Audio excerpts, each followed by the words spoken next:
see what that's all about. Do I talk to this guy? Have you seen me? Yeah, I did talk to that guy. Alright. Let's check out the graveyard.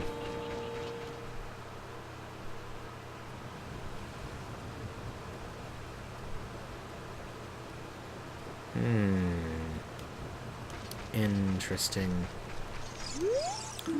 Heart-pounding grave-digging tour from 1800 to 2100 Hyrule time. Dampé the Gravekeeper. So that's something that we will have to keep in mind. Nothing but rupees in there. But let's see what we got here. Rest in peace. Here lie the souls of those who swore fealty to the royal family of Hyrule. The Sheikah, guardians of the royal family and founders of Kakariko, watch over these spirits in their eternal slumber. Ominous. And here's a little hut over here. Be quiet. It's only 7 o'clock. I, Dampé the Gravekeeper, am in bed now. Go away and play. Maybe you can find a ghost in the daytime? So presumably that was the Gravekeeper Dampé. There's someone here, a little kid walking around. Little kids can't go on the heart-pounding grave-digging tour described on the sign. Since I can't do that, I'm just imitating Dampé the Gravekeeper all day. But with my cute face, I'm not heart-pounding at all, am I? He must be the kid that we got told about at that house up on the hill in Kakariko. So that's interesting. And we got another one of these soil patches. Mound of soft soil here. And this is interesting too. If you look at some of these graves, if you stand behind them, look what the action icon turns to. Grab. That's interesting. Well, let's try grabbing the grave. And if we pull, but uh-oh, don't cause trouble, I'll tell Dampé. So that kid is really kind of a goody two-shoes, keeping an eye on the graves while Dampé's in bed. Yes, Navi, what would you like? Impa said blah blah blah. We know. Okay, so this is the graveyard. Looks like not really a whole lot going on right now. But if we come to the back here, there's one grave that seems to really stand out. Well, there's a couple here. With two smaller ones to the side by side, on either side of it, and a Triforce symbol. The crest of the royal family of Hyrule is inscribed here. Oh, look at that. It started raining. That's ominous. Let's check out what these graves here have to say. Royal Composer Brothers Sharp the Elder, rest in peace. Whoa! Ghost appeared! Let's see what Navi's got to say. Poe of the Graveyard. If you stare at it with Z targeting, it will disappear. You can even stay locked onto it. If you manage to lock onto him while he was visible, then you'll stay locked on while he's invisible. And you can only attack while he's visible, so you've got to make... You got to take advantage of that little window when he appears. Because he doesn't stay visible very often. Oh. Keep our shield up, just in case he attacks. You never know when these ghosts... Again, in the game, they're called Poes. I'm assuming as a reference to Edgar Allan Poe. No, I wanted to do a jump attack. And it keeps... Whoa. Keep your shield up for that. You can also side jump or, roll out of the way to avoid his attack. There we go. Yeah, I was going to say, I'm assuming it's a reference to Edgar Allan Poe.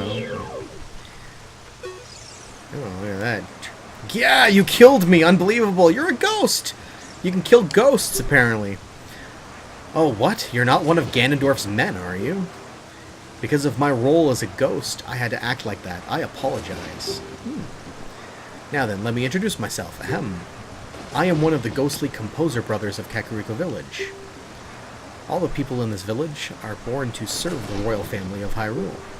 We brothers also served the royal family, and were assigned to study the hereditary mystic powers of the family. Though we never could figure out the power of the Triforce, we had almost completed our study of controlling time with the tones of ocarinas. Actually, we did complete that study. We would have been famous if that hateful Ganondorf had not tried to steal our results. We could never let him reap the fruits of our research. That's why we gave our lives to protect the secret. Ooh, interesting. Want to hear what I said again? No, I've got it. Oh, it's dissipated. All right. Let's check out the other grave. See if that bears different results. Royal Composer Brothers Flat the Younger. Sharp and flat. Haha. Very good. Rest in peace. And we're going to have to go through much of the same again.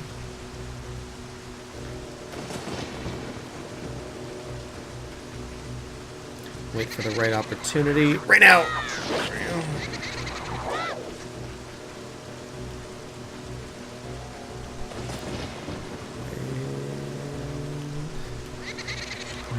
Now! There we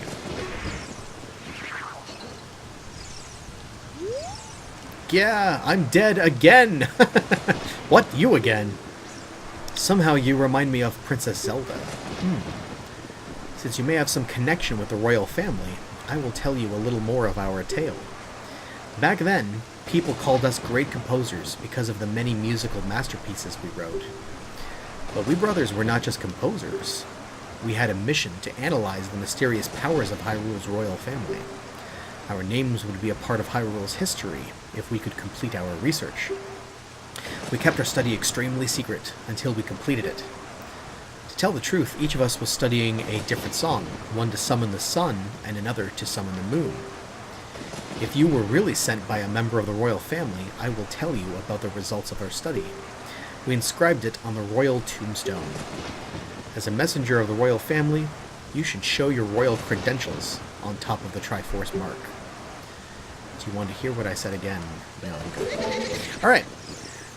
So, obviously I would have filled you in on this anyway, but that was the clue that we needed in case you couldn't figure this out on your own, that in order to have something happen here to show our royal credentials by standing on this Triforce here, we do what Impa instructed us to do when she first told us Zelda's Lullaby. I love that idol and from animation, that's great.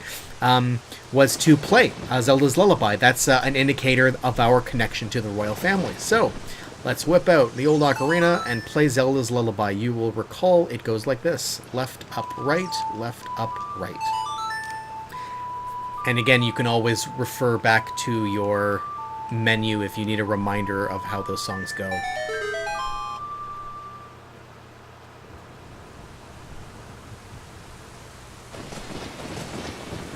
Hello here. What's going on here? Whoa, things are getting creepy. Whoa!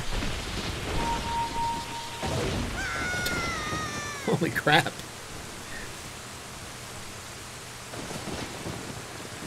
And blew that grave right open. So now, we'll find we can actually drop right on down. Royal Family's Tomb. Alright, so let's make our way in. Oh, now before we get any closer here, Navi's pointing something out to us here. We should pay attention. Keese. There's a new enemy. Really hard to see in the dark here, but Navi pointed it out to us. When you get close to it, use that targeting. Even if it flies away, you can still target it. So basically, these are the bat enemies in the game. Basically, they're just bats. So the best way to get them, if they fly close to you, you can hit them with your sword. But the best way to do it is to target them from afar, and before they even get a chance to target in on you and move around, just shoot them down with your slingshot, just like that. Easy peasy. And you can also hit them manually. There's another one right there on the wall. So if I aim carefully, take them out like that. Of course, again, with the black background, it's a little bit easier to have Navi just point them out to us. And then target them from afar. They're a lot harder. This probably goes without saying, but they are harder to hit when they're moving around, moving target and all that. So it's best to hit them before they you get too close and they take off flying. But anyway, here's a little note, point of interest here. There's a song that we can play here in this area to make something happen, but it's not even really worth it. It's a song that we don't have yet, and all it does is make a fairy spirit appear, and we've already got one caught in a bottle, so to heck with it. Alright, go in here. Now we're going to encounter a new enemy. I really hope you're not afraid of zombies, because that's essentially exactly what they are, is a zombie character called a Re-Dead. If they see you in their sights, they freeze you. So the best way to handle these guys is to just walk behind them, or to walk behind them as best you can. And if they shamble towards you with enough time, again, they do freeze you, as I said, but it's only temporary. It only lasts for a couple seconds, but often a couple seconds is all that it needs, because it'll have frozen you while it's close enough. And it does shamble very, very slowly, but if it manages to get to you, it wraps itself onto you and starts like leeching off of you and trying to eat your brains, and it's really pretty spooky, I've got to say. So if we just kind of walk in behind it and not let it see us, it's looking around trying to see us. And let's see what Navi has to say. Redead, its gaze will paralyze you. If it bites you, tap any button to escape. So yeah, you're going to want to hit all the buttons you can as quickly as you can to get out of that. And you'll see they're really quite hardy enemies too. It took a lot of hits to bring them down. Now I'm going to let this guy capture me on purpose, just so you can see what the deal is.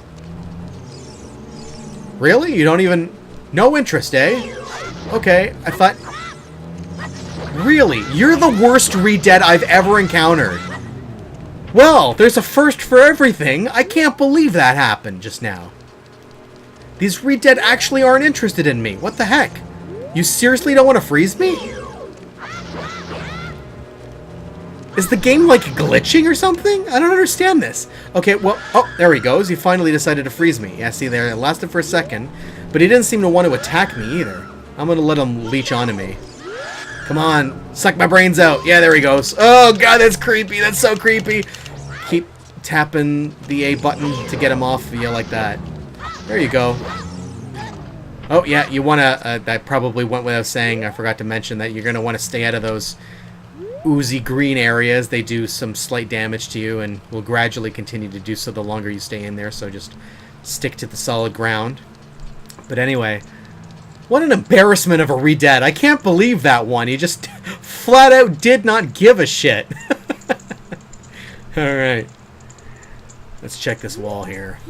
This poem is dedicated to the memory of the clearly departed members of the royal family. The rising sun will eventually set, a newborn's life will fade.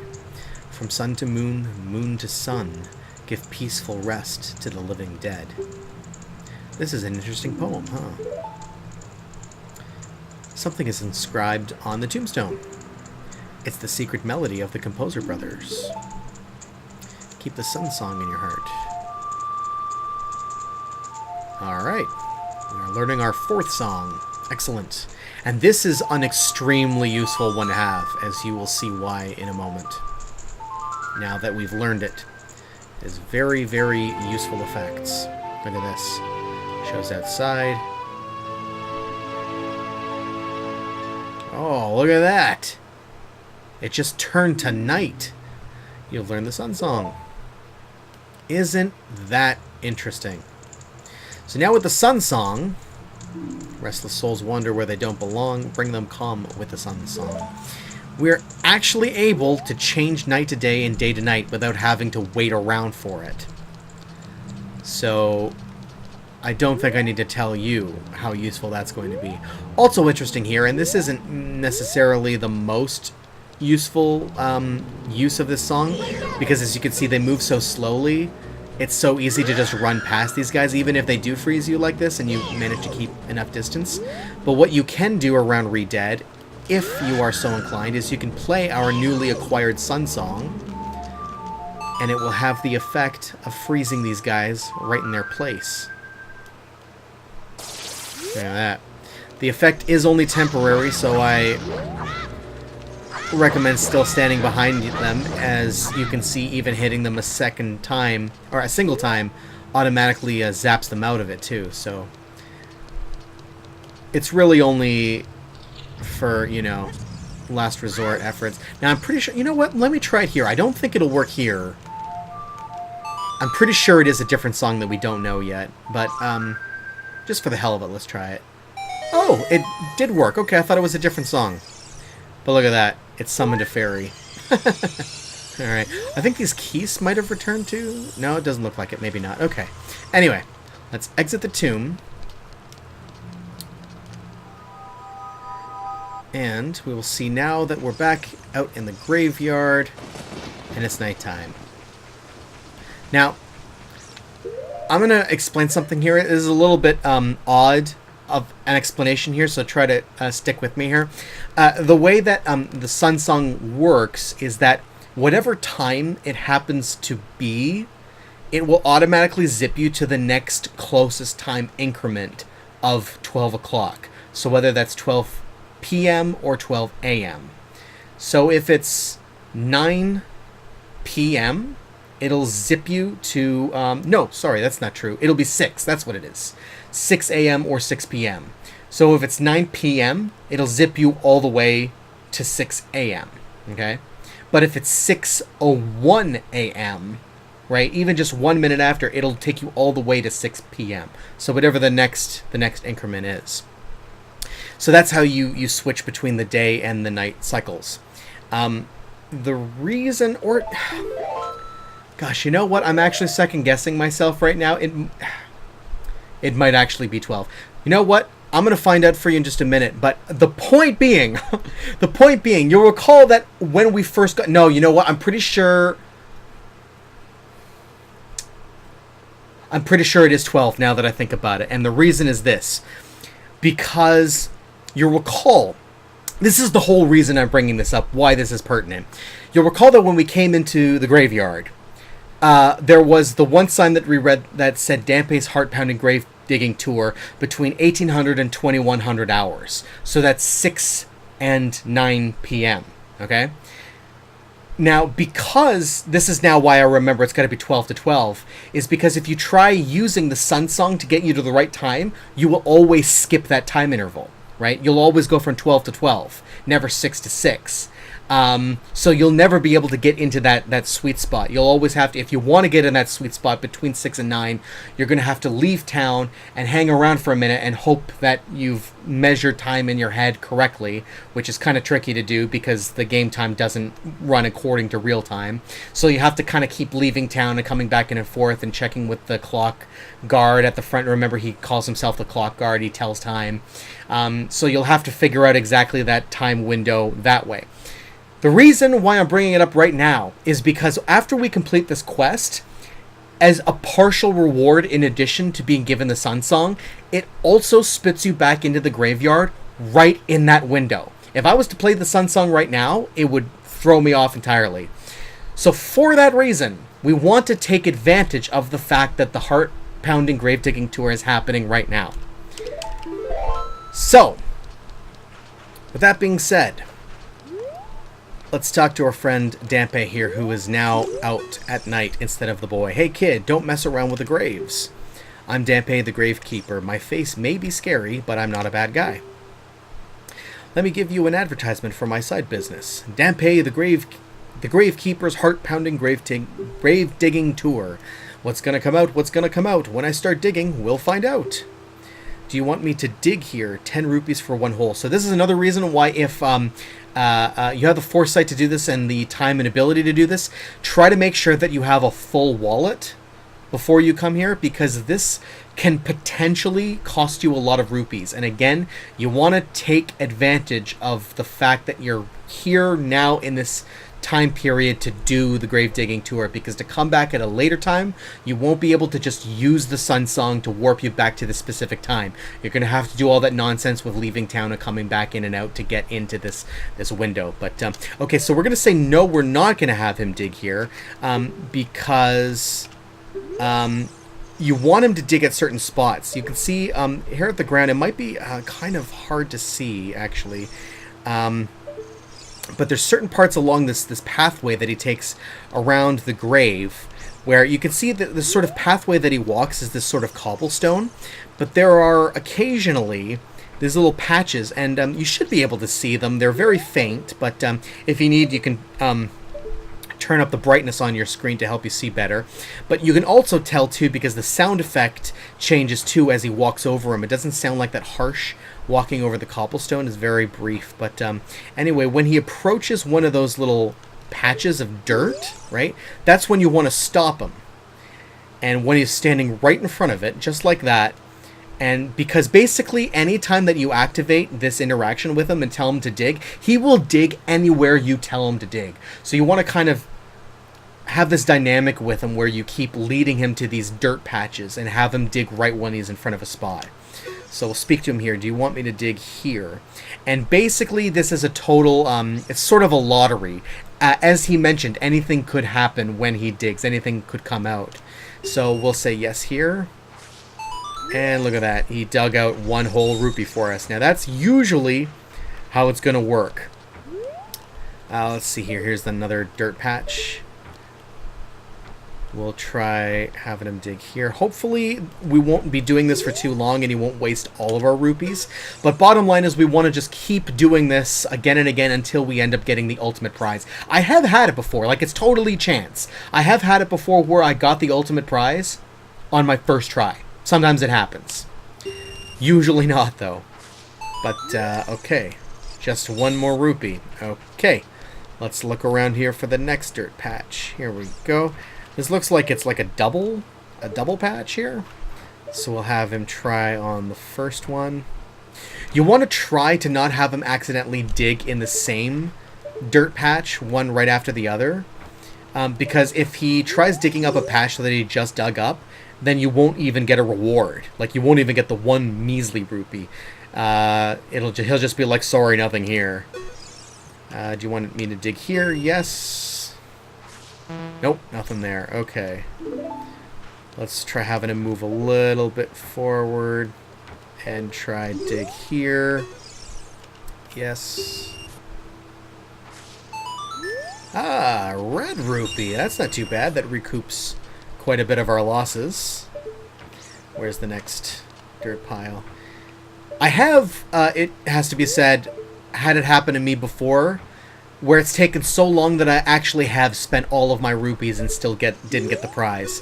So I'm hoping now that I'm recording a video for YouTube that I'm not going to wind up with egg on my face here. Blue rupee. Okay, well, that's not bad. Not as bad as the red one. Oh, and you hear that telltale sign. Ah, there's a gold skulltula up there. Fortunately, it's too far away from us. We won't be able to get it. Here's the thing. We can hit it with our slingshot, but then remember the token will be left up there, and there will be no way to retrieve the token. At least not right now. So we're going to have to remember that skulltula is there and come back for it later. However, if you were paying attention, you'll notice, or you will recall or have noticed, that gold skulltula wasn't there during the day. So that brings up another point that I was going to get to earlier and kind of got sidetracked on. But certain things, I think I may have mentioned in another video, that certain things happen during the day and other things happen only during the night. But that can equally be said of skulltulas, that certain skulltulas only appear at nighttime. Especially when out in the open. They're not very fond of sunlight. So you'll have to keep that in mind as well. Alright. You'll recall that some of the ones, the only skulltulas that we've found so far have either been in dungeons or have been either hiding either in trees that we've knocked down or were in crates that we were able to break. But none have just been out in the open like that during the day. So that happens occasionally as well. Oh. We don't want to move too far, otherwise he might get a shovel into that awkward crevice between the two areas. We want to kind of have him angle the shovel right into the middle of the dirt patch if we can. So it gets a little bit tricky. It takes a little bit of practice to learn exactly when you want to stop him and tell him to dig. Alright, still not getting the prize that we want. I think right here now. We'll have him try here again. And at this point, he'll have made basically a full circle. So we're just going to be kind of on repeat now. Nope, nothing here. Dang. I hope this isn't too boring for you. I'm trying to fill all of this dead time with stuff to say about the game, but I'm making mention of things as they occur to me and as I'm reminded of them. Alright, hopefully, fingers crossed. Still just rupees. Come on, man. You're sucking me dry, dude. Okay, well, I was gonna save the surprise until he finally found the prize for us. But I'll just cut to the chase here. The reason why we're doing this is because the ultimate prize is going to be a piece of heart. And again, you will recall that we have 3 currently, so that 4th one will finally complete a heart container for us and boost our health up to 5 hearts. So it will be worth it. Yeah, dig here. Oh, still, just with the green rupee. If it was another red rupee, it'd be not so bad. Oh man, I really, really hope we actually don't run out of money. It's gonna be so annoying if we have to come back after having, you know, mined for some more cash.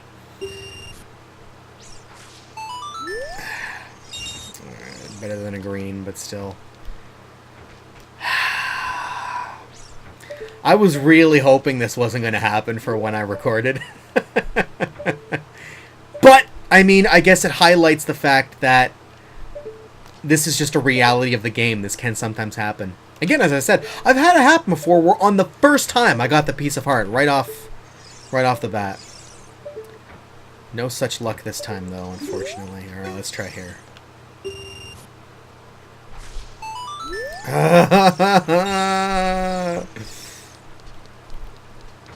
Unless we start getting higher rupee increments than just that green one over and over again, we're only going to have enough for 2 more digs. Come on, Dampe, don't let me down. Let's try right here. Yes, dig here. Come on. Oh my god, I don't believe this. I'm a child, for crying out loud. You're stealing from a child. Please don't take my last rupee, Mr. Dampe Gravekeeper Man. Please, please, please, please, please, please, let this be the one. Oh my god, I don't believe it. Well, folks, that's the way the cookie crumbles sometimes. All that. Alright, well, there's still something else that we can do while we're here. First, the 4th grave here from the right, this one right here, you're going to want to pull this one back. And what's funny about this, you'll find, is that it actually lets us get away with it this time. Whereas the child stops us from pulling back the graves, the actual gravekeeper doesn't seem to give a crap. But anyway, yeah, see these other graves, you can pull them back and basically nothing, but that 4th one in particular reveals a hole, whereas these other ones make pose appear. So you want to get that 4th one, and the reason is down here, there's actually a little hidden area with a re-dead, and we know what to do with these guys. Sneak in behind them, and then take them out. They're easy to handle, they take a lot of hits. But now that we have Sun Song, we can, standing on this platform, play Sun Song.